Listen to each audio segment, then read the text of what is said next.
내가 내 음성으로 하나님께 부르짖으리니 내 음성으로 하나님께 부르짖으면 내게 귀를 기울이시리로다. 나의 환난 날에 내가 주를 찾았으며 밤에는 내 손을 들고 거두지 아니하였나니 내 영혼이 위로받기를 거절하였도다. 곧 여호와의 일들을 기억하며 주께서 옛적에 행하신 기한 일을 기억하리이다. 또 주의 모든 일을 작은 소리로 읊조리며 주의 행사를 낮은 소리로 되뇌이리이다. 주는 기한 일을 행하신 하나님이시라. 민족들 중에 주의 능력을 알리시고 주의 팔로 주의 백성 곧 야곱과 요셉의 자손을 속량하셨나이다. 주의 길이 바다에 있었고 주의 곧은 길이 큰 물에 있었으나 주의 발자취를 알 수 없었나이다. 주의 백성을 양떼같이 모세와 아론의 손으로 인도하셨나이다. 아멘.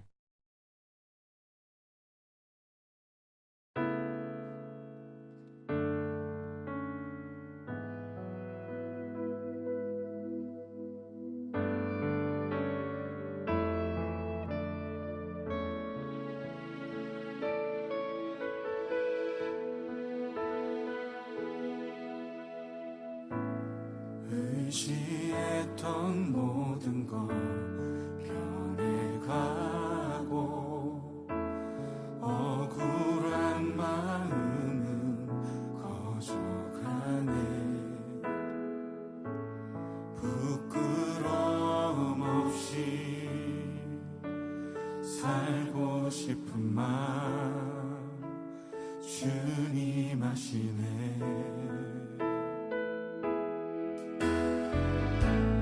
모든 일을 선으로 이겨내고 죄의 유혹을 따르지 않네. 나를 구원하신 영원한 그 사랑 그 신분이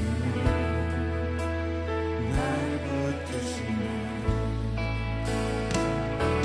주어진 내 삶이 작게만 보여도 선하신 주 나를 이끄신 번에 중심을 보시는 주님만 따르네.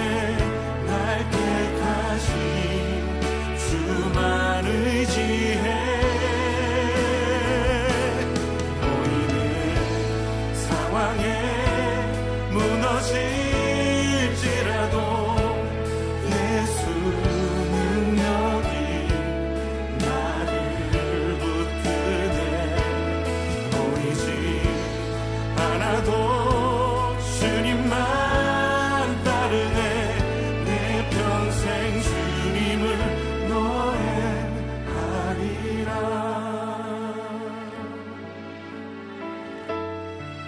모든 일을 선으로 모든 일을 선으로 이겨내고 죄의 유혹을 따르지 않네. 나를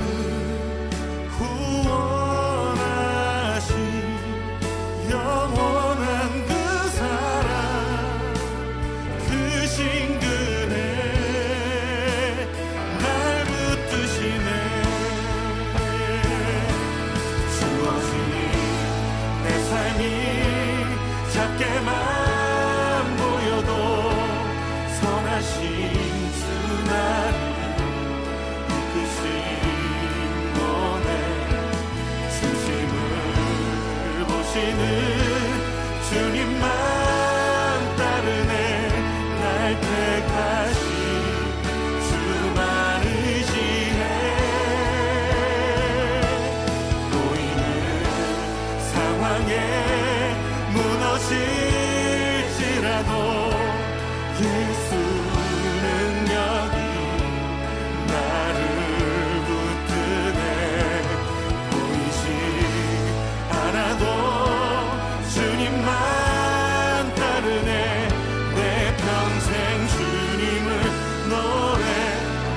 다시 한번 고백합시다. 주어진 내 삶이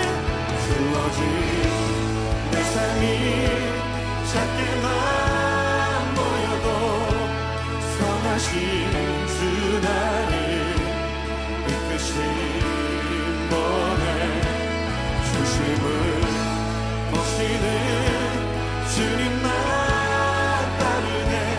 날 택하신 주만 의지해. 보이는 상황에 무너질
높이며 나갑시다. 모두 나와 주 경배하네. 인도하신 부르심 따라 우리의 힘과 계획을 내려놓고 주님만 바라보네. 생명 주신 주 우리 왕께 허물과 죄 고백함으로 주님의 얼굴 전심으로 구할 때 주님은 응답하시네. 이곳에서 주님을 예배하네. 여기까지 우리를 인도하셨네. 주의 크신 능력 우리 붙드셨네. 주님 앞에 나올 때 이곳에서 우리를 예배하네. 내가 주를 다 함께 노래하네. 우리를 돌이키시는 주의 계획 이곳에 세우셨네. 우리를 위해. 우리 한 번 더 처음부터 고백하기 원합니다. 모두 나와 주 경배하네. 인도하신 부르심 따라 우리의 힘과 계획을 내려놓고 주님만 바라보네. 우리 생명 되신 주님께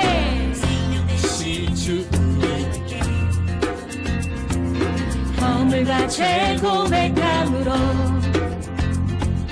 주님의 얼굴 전심으로 구할 때 주님 응답하시네. 이곳에서 주님을 예배하네. 여기까지 우리를 인도하셨네. 주의 크신 능력 우리 붙드셨네. 주님 앞에 나올 이곳에서 주님을 예배하네. 여기까지 우리를 인도하셨네. 주의 크신 능력 우리 붙드셨네. 주님 앞에 나올 때 이곳에서 주님을 예배하네. 양아치를 다 함께 노래하네. 우리를 돌이키시는 주의 계획 이곳에 세우셨네. 이곳에서 주님을 예배하네. 여기까지 우리를 인도하셨네. 주의 크신 능력 우리 붙드셨네. 주님 앞에 나올 때 이곳에서 주님을 예배하네. 행하시는 함께 노래하네. 우리를 돌이키시는 주의 계획 이곳에 세우셨네. 우리 위해.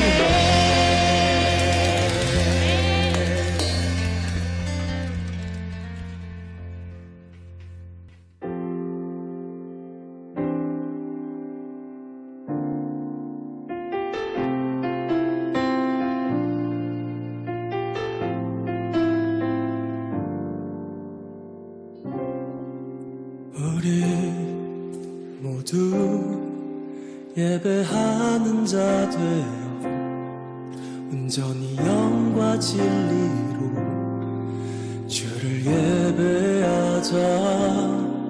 주가 우리와 함께 영원히 함께 하시고 마르지 않는 샘물로 우릴 채우시리. 우리 모두 예배하는 자 되어 온전히 영과 진리로 주를 예배하자. 주가 우리와 함께 영원히 함께 하시고 마르지 않는 샘물로 우릴 채우시리라.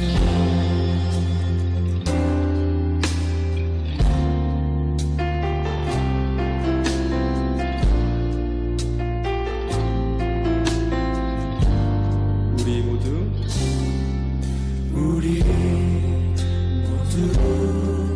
예배하는 자 되어 온전히 영과 진리로 주를 예배하자. 주가 우리와 함께 영원히 함께 하시고 마르지 않는 샘물로 우리 채우시니 모두 예배하는 자 되어 온전히 영과 진리로 주를 예배하자.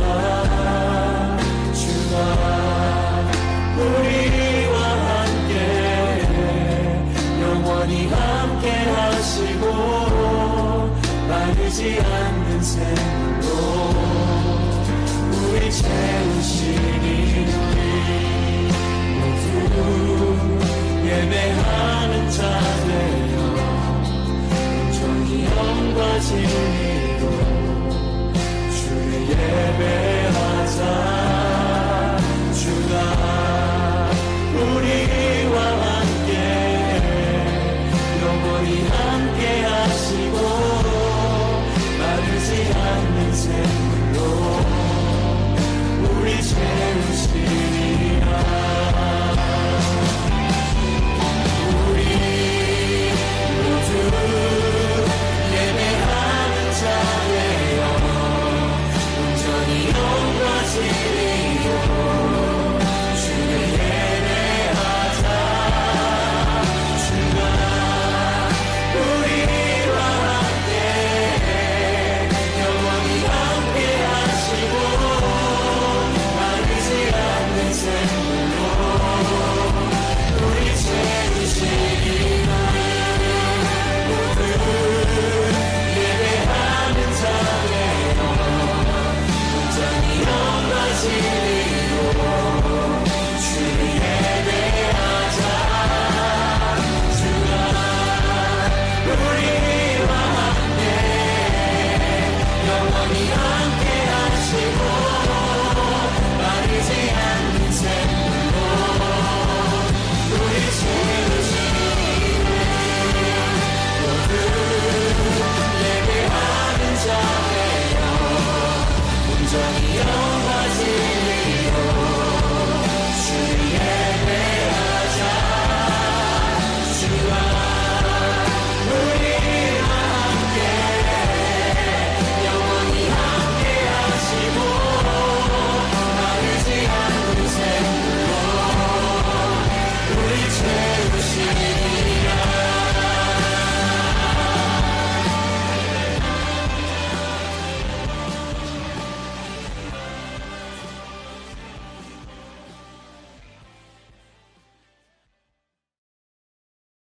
모두 일어나 우리의 믿음을 고백하겠습니다.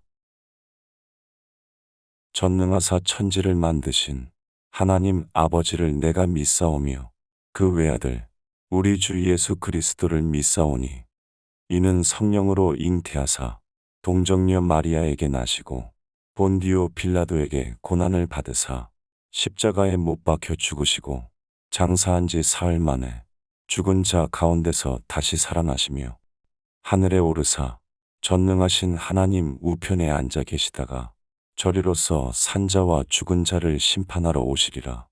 성령을 믿사오며 거룩한 공회와 성도가 서로 교통하는 것과 죄를 사하여 주시는 것과 몸이 다시 사는 것과 영원히 사는 것을 믿사옵나이다. 아멘. 경건한 마음으로 하나님께서 우리에게 주신 말씀을 들으십시오.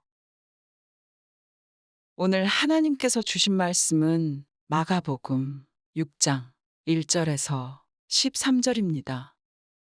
마가복음 6장 1절에서 13절입니다. 예수께서 거기를 떠나사 고향으로 가시니 제자들도 따르니라.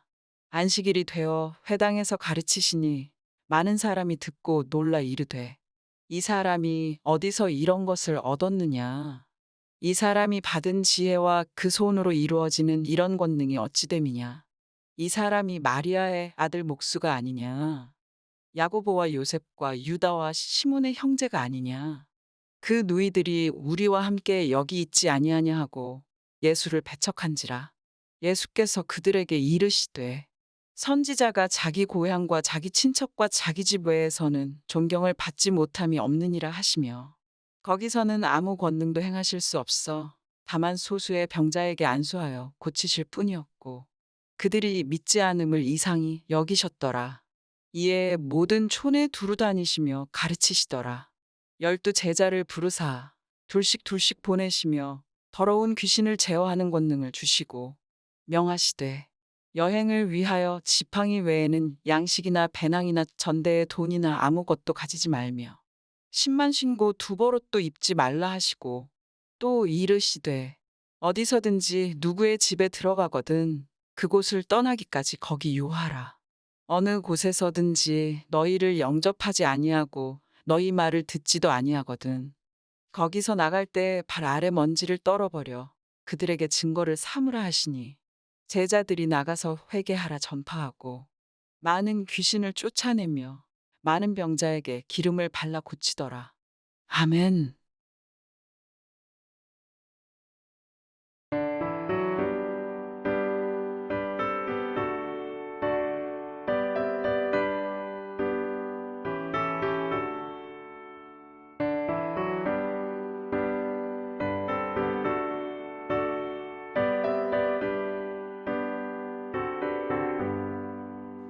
세상을 넘어 한국에 가도 비꺼운 대로 걸어가면 주께서 항상 지키시기로 약속한 말씀 변치 않네.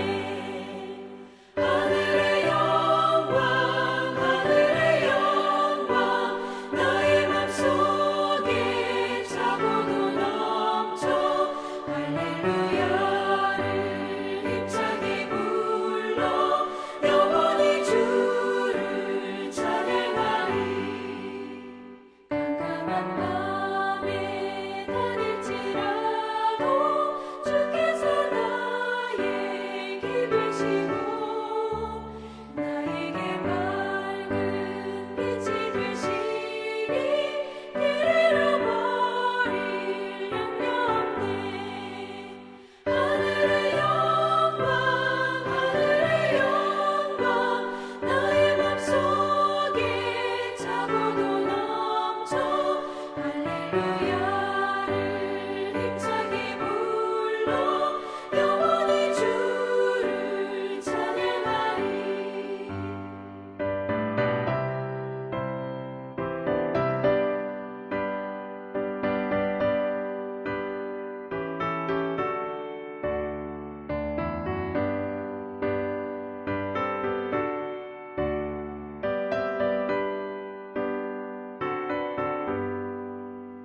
광명한 금이 마음에 받아 찬란한 천국 바라보고 할렐루야를 힘차게 불러 날마다 빛에 걸어가리. 하늘의 영광 하늘의 영광 나의 맘속에 차고도 넘쳐 할렐루야를 힘차게 불러 영원히 주를 찬양하리.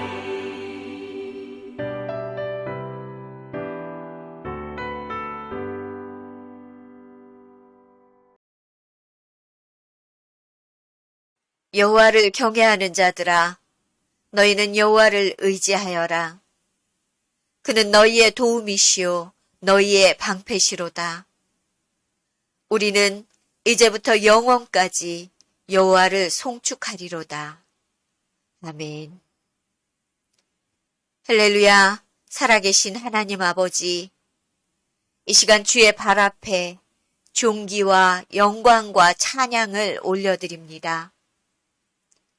거칠고 험한 세상 가운데 우리를 지키시고 보호하여 주사, 우리 가운데 평안이 넘치게 하여 주시고, 또 주 앞에 우리를 불러 모으사 거룩하신 하나님 아버지께 평안과 기쁨과 사랑이 넘치는 예배를 드릴 수 있게 허락하여 주시니 감사를 드립니다. 하나님 아버지, 이곳에 모인 자들 가운데 주 성령께서 함께하여 주사 은혜를 사모하는 이들의 심령을 가득 채우시고 주의 크신 영광을 저희도 보고 주님께 기쁨으로 찬송과 경배를 올리게 하여 주시옵소서.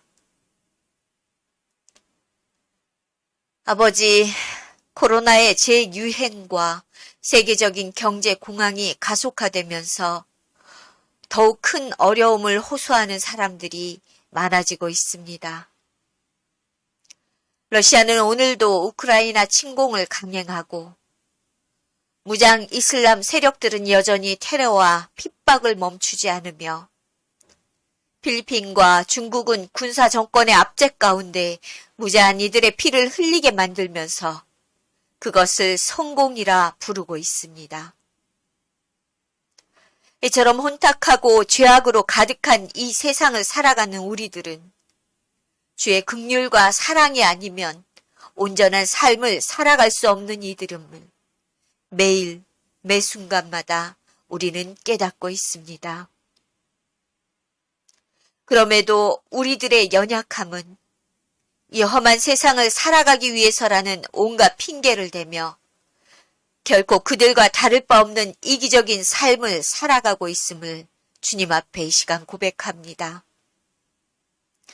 혼탁한 세상 가운데서는 보이지 않던 우리들의 죄와 허물이 이제 주 성령의 조명하심으로 인하여 하나도 남김없이 낱낱이 보여지고 우리는 그로 인해 우리의 죄가가 참으로 크고 엄중한 것을 깨닫게 되었습니다. 이 시간 주 보혈의 은혜로 우리의 이 어리석고 죄 많은 삶을 덮어주사 우리를 용서하여 주시옵소서. 주 성령의 강력한 역사하심을 통해 우리가 이 늪과 같은 죄악 가운데에서 벗어나 주의 발 앞에 온전한 정결함을 얻을 수 있도록 주여 우리를 도와 주시옵소서. 주께서 우리를 사하시는 그 은혜 가운데 또한 우리는 주의 말씀을 듣고 하나님의 거룩하신 뜻을 알고 분별하고자 하는 갈망으로 이 시간 이곳이 교회에 모여 주님께 예배를 드립니다. 말씀을 통하여 우리를 온전케 하여 주시고 거룩하고 놀라운 주의 크신 영광 가운데 우리도 함께 참여할 수 있도록 주의 긍휼을 허락하여 주시옵소서. 주께서 부족한 종을 세워 주의 어미하신 말씀을 선포하게 허락하심을 감사드립니다. 이 부족한 자의 입술을 통해 주의 말씀과 뜻이 온전하게 선포될 때 주 성령의 능력을 덧입히사 듣는 모든 이들에게 말씀 가운데 역사하시는 주님을 바라보게 하여 주시옵소서. 주 말씀을 듣고 깨닫고 순종하는 놀라운 은혜가 우리의 드리는 예배 가운데 가득 넘치게 하여 주시길 간절히 바라옵나이다. 이 시간 예배의 주인이신 주님께서 처음부터 끝까지 인도하여 주시고 이 예배를 주장하여 주시길 간절히 소망하오며 모든 말씀을 우리의 삶을 온전케 하여 주시는 거룩하신 예수 그리스도의 이름으로 기도드립니다. 아멘.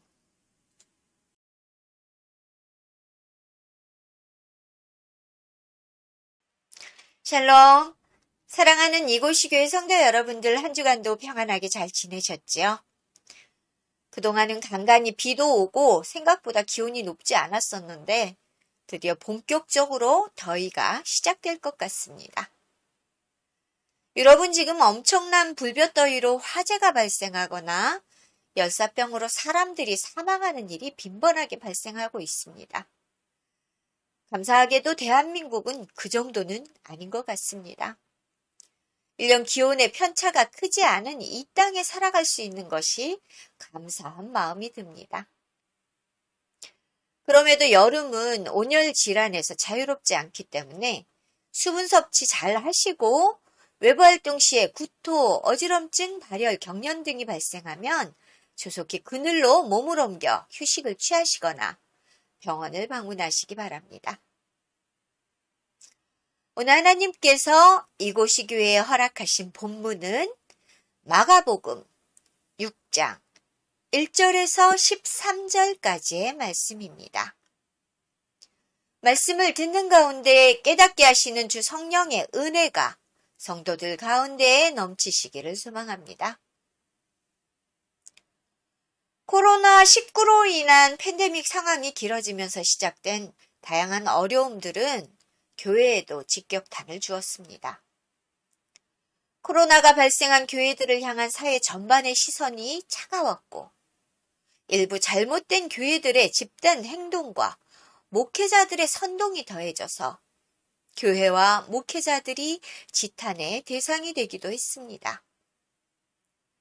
사회적으로 불신이 대상이 되어버린 한국 교회 안에서는 각성의 소리가 나오기 시작했고 몇몇 의식 있는 교회와 목회자들이 중심이 되어 회개와 각성의 목소리가 이어지긴 했지만 여전히 세상은 교회를 향해 불신과 냉소를 담은 눈길을 보내고 있는 것이 현실입니다.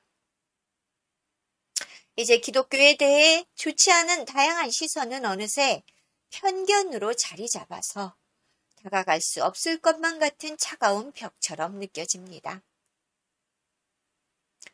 제2차 세계대전 중에 프랑스의 어느 시골 마을에서 전투 중에 미군 병사 한 사람이 목숨을 잃고 말았습니다. 동료들은 시체를 전쟁터에 방치해두고 싶지 않았기 때문에 기독교인이었던 그에게 기독교식 장례를 치러주기로 했습니다. 그들은 몇 마일 떨어진 곳에 흰 울타리를 친 작은 공동묘지가 딸린 성당이 있는 것을 발견하고 시체를 그곳으로 옮기기 위해 길을 나섰습니다. 저녁이 다 되어서야 성당에 도착한 그들을 허리가 굽고 야윈 신부가 맞이했습니다. 한 병사가 신부에게 정중히 부탁을 했습니다. 저희 친구가 전쟁터에서 숨졌는데 우리는 그를 위해 기독교식 장례를 치르고 묘지에 묻어주고 싶습니다. 신부는 병사들이 원하는 것이 무엇인지를 이해했지만 난색을 표하며 서투른 영어로 이렇게 대답했습니다. 미안하지만 우리와 같은 카톨릭 신자가 아니면 이곳의 공동묘지에 시체를 안장할 수는 없습니다. 오랜 전투에 몸과 마음이 이미 지쳐있던 병사들은 신부의 냉담한 대답을 듣고 고개를 떨군 채 말없이 그 자리를 떠나려고 했습니다. 그때 신부가 다급히 그들을 불러 세우고 말을 이어갔습니다. 그렇지만 성당 울타리 밖에 친구의 시체를 묻는 것은 저는 말리지 않겠습니다. 신부의 말에 서운한 마음은 들었지만 죽은 친구를 더 이상 방치할 수 없던 병사들은 성당 공동묘지 하얀 울타리 밖에 땅을 파고 친구를 묻었습니다. 그렇게 장례를 마치고 나니 어느새 주위는 어둠이 가득했습니다. 이튿날 아침 병사들은 전선을 옮기라는 상부의 명령을 받고 마지막으로 친구에게 작별 인사를 하기 위해 그 작은 성당을 다시 찾아갔습니다. 그런데 웬일인지 친구를 묻었던 울타리 밖의 묘지를 찾을 수가 없었습니다.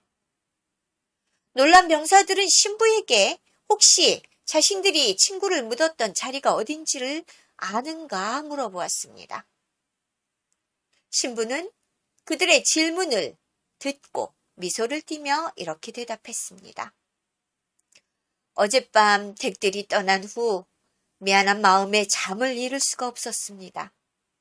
이깟 울타리 하나로 죽은 사람까지 배척하는 것이 옳지 않다는 생각이 들어 나는 아침 일찍 일어나 성당의 공동묘지 울타리를 친구분의 묘지 밖으로 옮겨 놓았습니다.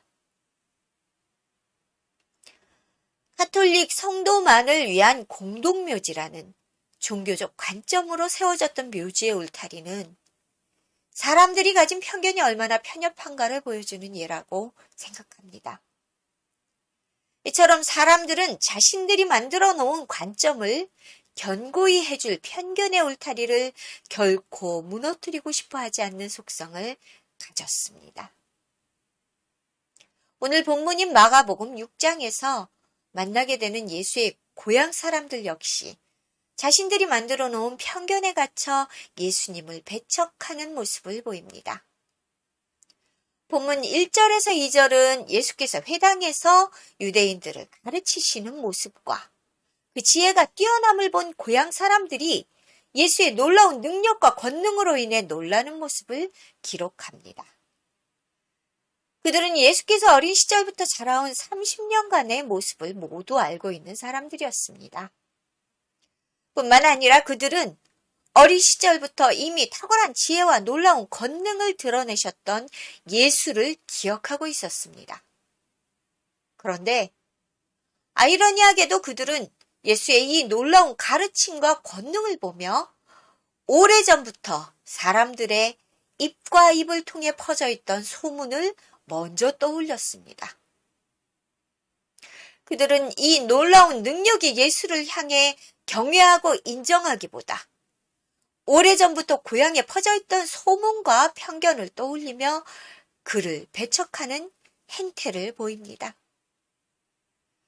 도대체 무엇 때문에 눈앞에 펼쳐진 놀라운 예수의 능력을 보면서도 그들은 그분을 배척하고 있는 것일까요? 본문 3절에서 그들은 예수를 마리아의 아들 목수라고 부릅니다. 유대인 전통에 의하면 보통 사내 아이의 경우 부친의 이름을 앞에 붙여서 누구누구의 아들이라며 부친의 이름을 먼저 언급합니다. 그것은 부친이 사후에도 마찬가지였습니다. 그런데 예수를 향해 그들은 요셉의 아들 예수가 아닌 마리아의 아들 목수라고 부르고 있는 것을 볼 수 있습니다. 그 이유가 무엇이었을까요? 그것은 그들이 가진 예수에 대한 편견 때문이었습니다. 사실 예수는 마리아가 요셉과 혼인하기 전에 잉태된 아들이었고, 그런 까닭에 그들은 예수를 사생아라고 생각하는 사람들이 많았습니다. 그리고 그로 인해 그들은 예수의 이름을 통해 그러한 사실들을 담긴 조롱과 조서가 어린 호칭으로 불렀던 것입니다. 사람들은 참 이상하게도 자신들이 세워놓은 편견에 누군가를 가두기 시작하면 어떤 좋은 변수가 발생하더라도 그 대상을 절대 좋은 시선으로 바라보지 않는 것 같습니다. 설사 그 편견이 잘못된 것이어도 상황은 별반 다르지 않습니다. 그들이 조소하는 대상이 세상 가장 놀라운 일들을 이루어 놓은 능력의 소유자일지라도 결코 그들은 자신들이 세워놓은 편협한 울타리를 무너뜨리고 싶어 하지 않았습니다. 그래서 오늘 예수의 고향 사람들도 하나님의 놀라운 권능으로 하나님 나라의 사역을 이어가시는 예수를 향해 마리아의 아들 목수라고 불러 비아냥거리며 예수를 인정하기 싫어하는 그들의 본 마음을 드러내고 있는 것입니다. 유대 땅 곳곳마다 하나님의 능력으로 기적과 치유의 역사를 일으켰던 예수였지만 고향 사람들은 그가 이처럼 놀라운 기적의 주인공이라는 사실조차 인정하고 싶지 않았던 것으로 보입니다. 그들은 자신들이 가진 편견의 울타리를 두르고 그 울타리 안으로 예수를 드리고 싶어 하지 않았습니다. 어쩌면 자신들의 지탄과 손가락질의 대상이었던 예수의 권능과 명성이 그들에게 더욱 질투와 시기를 일으켰던 것은 아닐까 생각해 봅니다. 자신들에게 조소를 받던 대상이 자신보다 높이 평가되는 것에 대해 용납하거나 인정하기 싫은 마음이 그들을 더욱 편협하게 만들어 가고 있는 것만 같습니다. 그런데 그들은 자신들이 가진 편견에 가로막힌 축복에 대해 전혀 인식하지 못했습니다. 자신들이 거부하고 배척했던 예수를 통해 그들이 얻을 수 있었던 하나님의 축복을 가질 수 있는 기회를 자신들이 가진 편견의 벽으로 인해 잃고 말았던 것입니다. 유대 땅을 다니며 놀라운 이적과 치유와 능력을 베푸셨던 예수께서 그들을 향해 다음과 같이 말씀하십니다. 예수께서 그들에게 이르시되 선지자가 자기 고향과 자기 친척과 자기 집 외에서는 존경을 받지 못함이 없느니라. 거기서는 아무 권능도 행하실 수 없어 다만 소수의 병자에게 안수하여 고치실 뿐이었고, 이 말씀은 당시 유대인들에게 잘 알려진 친밀함은 경멸을 낳는다라는 말과 선지자가 고향에서는 어렵게 살아갈 수밖에 없다라는 격언을 인용하셔서 고향의 사람들이 스스로 어떤 결과를 초래했는지를 경고하고 배척받는 자신의 모습을 선지자들과 동일선상에 놓고 한탄하셨던 것입니다. 본문 5절에 거기서는 아무 권능도 행하실 수 없어 라는 말은 마태복음 13장 58절의 경우에는 많은 능력을 행하지 아니하셨다라고 기록되어 있습니다.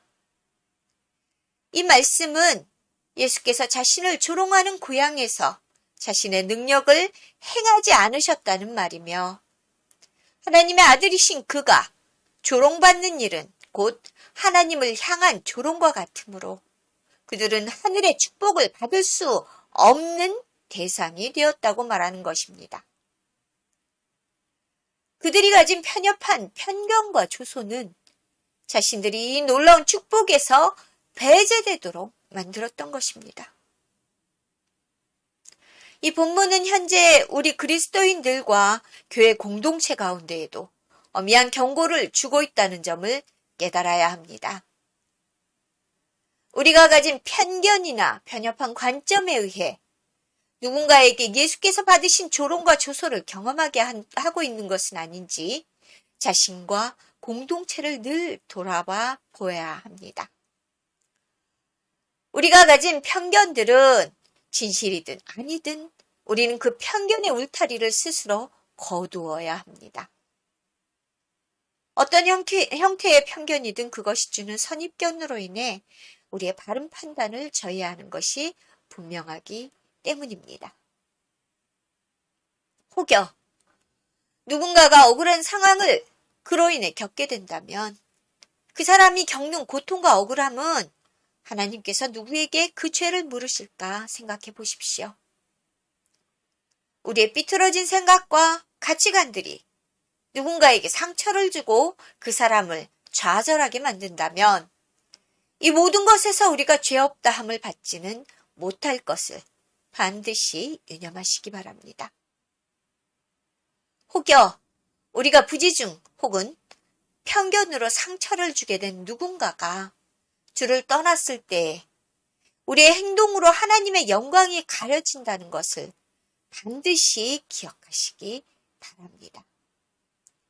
무엇보다 우리가 예수를 인하여 하나님의 자녀가 되었다면 우리의 생각과 행동이 혹시라도 이런 편견 가운데 가두어진 것은 아닌지 늘 살피고 돌아봄으로써 우리의 주변 사람들을 배려하고 살피는 일에 마음을 써야 하는 것이 옳은 일이라는 생각을 해봅니다.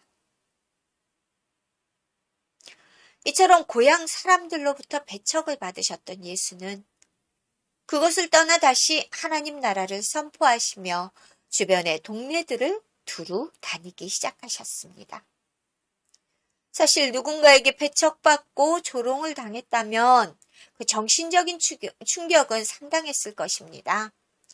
비록 예수께서 하나님의 본체시라고 해도 우리와 동일한 인격을 입고 이 땅에 오셨기 때문에 예수께서도 우리가 받는 소외와 조롱의 충격을 동일하게 받으셨을 것입니다.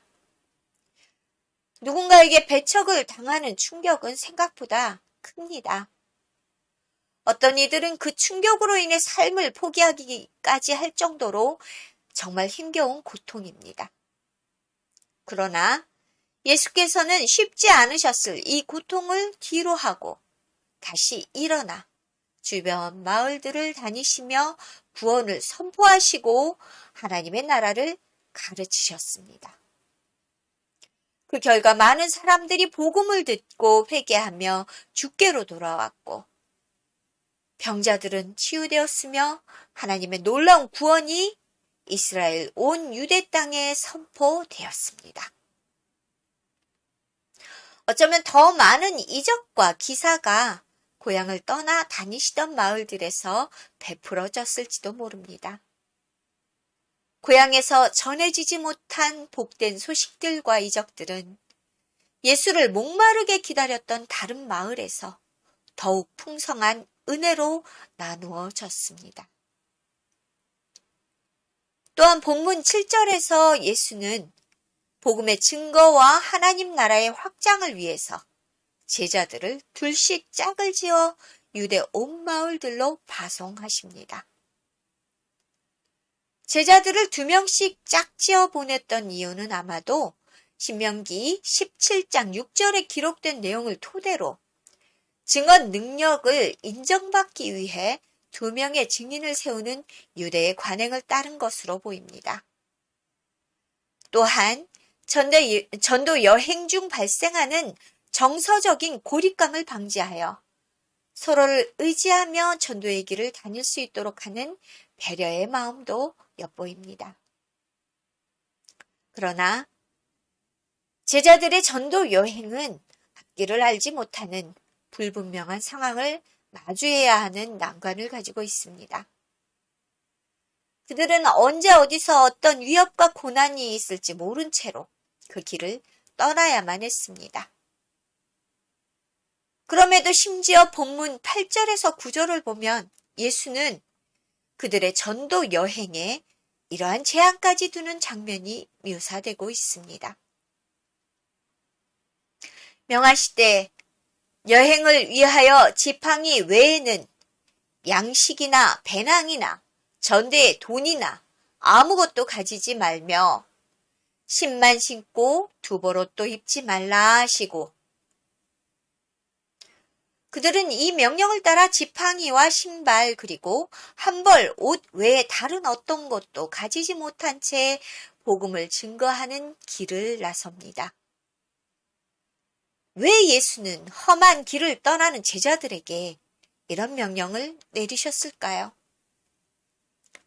마가복음은 이것에 대해 문자적으로는 표현하지 않았지만 7절에서 제자들에게 권능을 주셨던 내용을 통해 우리는 그 이유를 짐작해 볼 수 있을 것 같습니다. 그것은 오직 예수께서 주신 하나님의 권능만을 의지하여 나아가라는 것이었습니다. 우리의 어떤 능력이나 외적 조건을 지니지 않은 채 오직 주의 능력만을 의지해서 나아가야 하는 것이 바로 복음 증거자의 순종이며 태도라는 것을 강조하고 있는 것입니다. 그 능력만을 의지하여 그들은 복음 전도자로서의 사명을 감당하며 길을 걷고 있었습니다. 본문 7절에서 9절까지의 말씀은 신학계에서 상당한 논란을 가져온 말씀이기도 합니다. 예수를 따르는 이들에 의해 교회가 성립된 이후 지역 공동체인 교회와 순회 전도자인 선교사의 구분이 생겨난 바탕이기도 합니다. 신학자 타이세는 예수의 최초 추종자들은 고향과 삶의 터전을 버리고 오직 복음의 증거만을 위해 이곳 저곳 떠돌던 사람이고 이 모형은 당연히 하나님 복음 전도자로서의 가장 모범이 되는 모습이라고도 말을 합니다. 그러나 모든 사람이 이처럼 방랑의 길을 다닐 수는 없었습니다. 그래서 믿음을 따르는 지역 공동체가 자연스럽게 형성되고 자리 잡게 된 것입니다. 지역 공동체는 생산적인 활동이 가능했고 보다 안락하고 풍요로운 삶을 누릴 수 있었습니다. 그래서 순회 전도자들을 위해 물질과 기도로 후원할 수 있는 형편이었습니다. 지역 공동체와 순회 전도자들의 자연스러운 공생의 협업이 생겨난 겁니다. 우리는 바울의 전도 여행을 통해 이러한 모습들을 자주 접할 수 있게 됩니다. 물론 두 공동체 간의 대립이나 갈등도 발생하는 경우가 있었지만 만일 초기 기독교가 지역 공동체만을 고집하여 전도의 사명을 망각하고 안락한 신앙생활만을 유지했다면 현재 우리는 주의 복음을 전달받아 구원을 받는 은혜를 누릴 수 없었을 것입니다. 혹은 순회 전도자만이 진정한 복음의 증거자라고 고집하며 순례의 삶을 믿는 자들에게 강요했다면 누구도 선뜻 하나님의 복음을 받아들이기는 어려웠을 것입니다. 하나님께서는 두 신앙 공동체를 만드시고 서로 협력하며 주의 나라를 이루어갈 수 있도록 만드셨으니 얼마나 감사한 일인지 모르겠습니다. 예수께서 본문에서 순회 전도자들이 지니는 것에 대한 제약을 두신 이유도 이것에 기인한 것입니다. 그들은 전도를 위해 다니는 곳마다 그들이 먹을 것과 입을 것을 제공받는 것이 당연한 일로 여겨졌던 것입니다. 또 이르시되 어디서든지 누구의 집에 들어가거든 그곳을 떠나기까지 거기 유하라. 어느 곳에서든지 너희를 영접하지 아니하고 너희 말을 듣지도 아니하거든. 거기서 나갈 때에 발 아래 먼지를 떨어버려 그들에게 증거를 삼으라 하시니. 본문 10절은 그러한 당시의 정황을 반영해 기록한 말씀이었습니다. 순례 전도자들이 전도 여행을 위해 방문한 곳에 있는 지역 공동체는 그를 섬겨야 하는 것이 당시의 관례였고 순례 전도자들을 위해 믿음의 공동체라면 당연한 협업이라고 생각했었습니다. 그러나 그렇지 못한 경우도 종종 있었던 것 같습니다. 본문 11절의 모습이 바로 그 내용인데요. 일부 목회자들이 이 내용을 복음을 거부한 이들에 대한 저주 같은 내용으로 잘못 전달하는 경우도 있지만 그것은 아닙니다. 본문 11절은 이미 하나님의 자녀인 그리스도인이나 그들의 공동체를 향한 경고로 보아야 맞습니다. 이미 주를 믿고 그들을 파송했거나 그들이 방문한 지역의 공동체들은 그들을 위해 함께 협력하여 그들의 복음 전도를 위한 도움을 주어야 하는 의무를 지닌다고 본문은 보고 있습니다. 팬데믹이 시작되고 나서 선교지에 대한 후원을 끊어버리거나 취소하는 일들이 너무 많이 일어났습니다. 선교지 사역자들의 경우에는 대부분 후원을 의지해서 사역을 이끌어가고 있기 때문에 너무 당혹스러운 일들을 많이 겪게 된다고 합니다. 실제 지인 중 몇몇 분들은 귀국할 항공료조차 마련하지 못해서 불법 체류자 신분으로 살아가는 분도 계십니다. 망하는 본문을 통해 당시 순회 전도자들이 겪었던 동일한 어려움에 대해 표명하고 지역 공동체에게 순회 전도자들을 살피는 일이 주께서 주신 의무라는 것을 강조하고자 했던 것입니다. 또한 본문은 현재 우리들에게도 동일한 말씀을 전하고 계십니다. 우리가 머물러 있거나 선교를 떠나 있거나 우리에게 주어진 사명을 확신한 성도라면 우리는 그 사명을 따라 전도자의 삶을 살아가거나 혹은 그들을 위해 기도하며 후원하는 일에 적극적으로 나서야 한다는 말씀이지요. 주께서는 어떤 모습으로 우리를 부르셨는지보다는 우리가 우리를 부르신 목적을 깨달아 하나님의 거룩한 목적에 합당하게 쓰임을 받아야 한다는 점을 더욱 중요하게 생각합니다. 팬데믹 상황이 가져온 교회를 향한 세상의 조롱과 비판은 어쩌면 교회가 세상 사람들 앞에서 하나님의 영광을 드러내는 삶을 살아가지 못했기 때문에 생긴 일이었을 것입니다. 오랫동안 우리는 이기적인 복을 갈구하는 사람들로 가득한 집단으로 보였을 것입니다. 특별히 대형 교회와 상업화된 교회 운영, 잘못된 신학적 적용, 그리고 세상을 향해 거침없이 정죄하는 것과 배척하는 모습이 교회의 모습이라고 세상에 비춰지고 있었습니다. 오직 교회의 성장에만 몰두한 다양한 욕심들이 가득했던 교회가 먼저 세상을 배척하고 거부했던 것입니다. 세상이 그로 인해 상처받고 지쳐버린 것은 아니었을까요? 이제 교회는 스스로 자성하며 하나님 앞에 회개하는 모습으로 돌아와야 합니다. 세상이 인정할 만큼 우리의 모습이 변화되어야만 우리로 인해 가려진 하나님의 영광이 다시 세상을 향해 빛을 낼 수 있을 것입니다. 우리의 변화된 모습을 통해 다시 복음을 들고 온 세상 가운데 주의 빛을 전하는 복음 전도의 길이 열려질 것입니다. 그리고 복음이 증거되는 곳곳마다 하나님의 능력과 영광이 세상에 온전하게 드러나게 될 것입니다. 사랑하는 이곳이 교회 성도 여러분, 주께서 부르신 목적에 합당하게 자신을 드리는 일에 열심을 다하시기 바랍니다.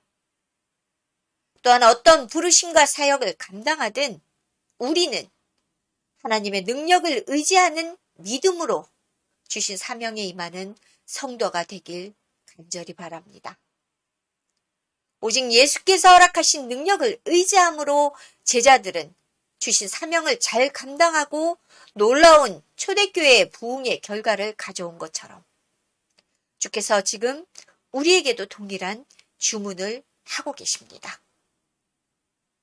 오직 하나님의 능력을 의지하여 우리에게 주신 하나님의 거룩한 복음 증거의 사명에 동참하는 이곳 교회의 성도들이 되시기를 간절히 기도합니다. 무더운 여름이지만 주 안에서 건강하고 행복한 여름 보내시고 다음 주에 뵙겠습니다.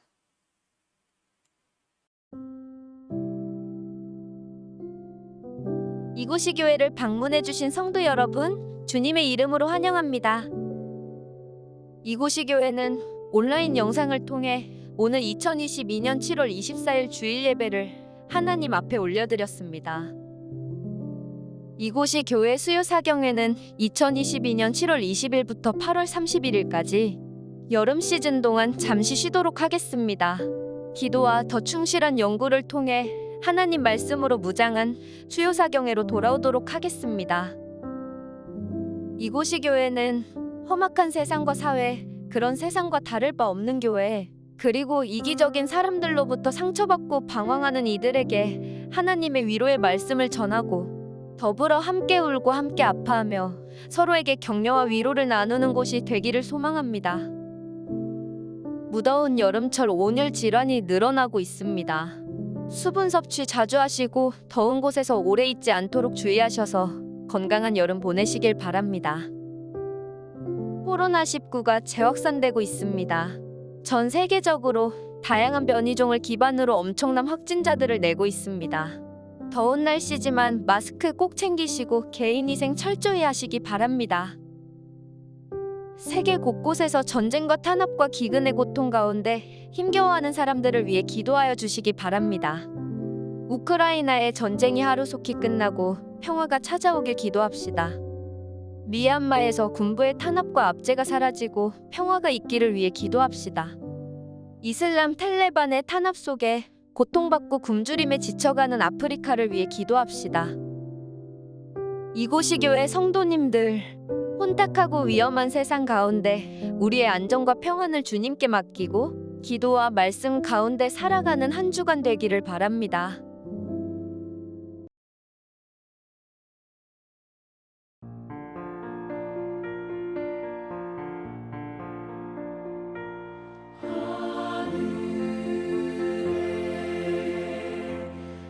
계신 아버지 이름 거룩하사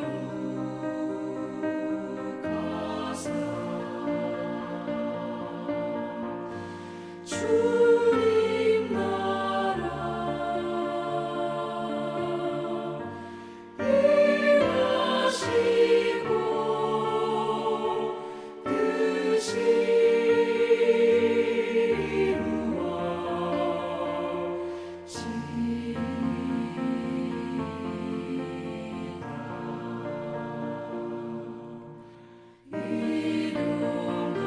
임하시고 뜻이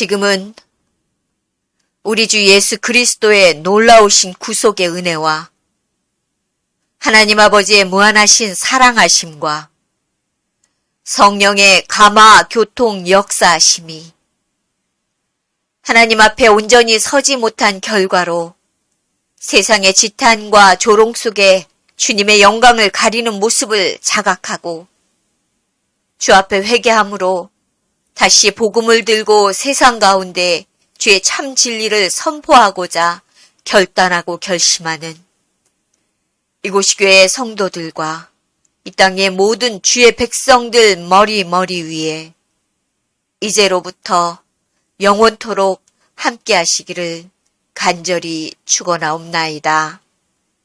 아멘.